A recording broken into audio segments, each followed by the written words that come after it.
মেয়েরা যারা মাথায় কাপড় দেয় না, বিশেষ করে মেয়েরা হিজাব যারা করে না, কিয়ামতের ময়দানে এই মেয়েদের এক একটা চুল এক একটা সাপ হয়ে তার শরীরে তার মাথায় দংশন করতে থাকবে। নাউজুবিল্লাহ। বড় কঠিন বিষয় ভাই। নামাজ পড়া ফরজ, রোজা করা ফরজ, হজ করা ফরজ, যাকাত দেওয়া যেমন ফরজ, পর্দা করা ছেলেদের এবং মেয়েদের তেমনই ফরজ।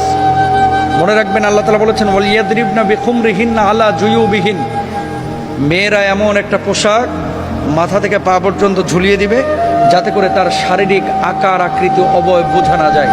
আজকে সামান্য একটু ফ্যাশন করার জন্য, নিজেকে জাহের করার জন্য, প্রেজেন্ট করার জন্য, মানুষের সামনে আমার সিল্কি চুলগুলোকে প্রকাশ করার জন্য আজকে আপনি যে পর্দার খেলাফ কাজটা করতেছেন, এই সিল্কি চুলগুলোই কিয়ামতের ময়দানে এক একটা ওই রাসেল ভাইপারের মতো আক্রমণাত্মক হয়ে যাবে।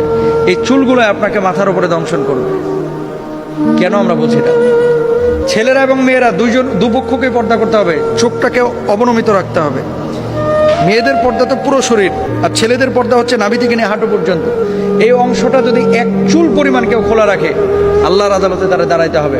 তো মেয়েরা মুখমণ্ডল, হাতের তালু, পায়ের পাতা এগুলো বাড়ির মধ্যে খোলা রাখতে পারে, আর বাইরে চেষ্টা করবে পুরো হিজাব মেনটেন করে তার সৌন্দর্য যাতে করে প্রদর্শন না হয়। ছেলেরাও চক্ষুকে অবনমিত রাখবে, তার লজ্জাস্থানকে ঢেকে রাখবে। এমন কোনো প্যান্ট ছেলেরাও মেয়েরা ব্যবহার করবে না যেটা জড়সড় শারীরিক আকার আকৃতি বোঝা যায়, ফিজিক্যাল স্ট্রাকচারটা বোঝা যায়। এটা সম্পূর্ণরূপে হারাম। আল্লাহ বোঝার তৌফিক দান করুন।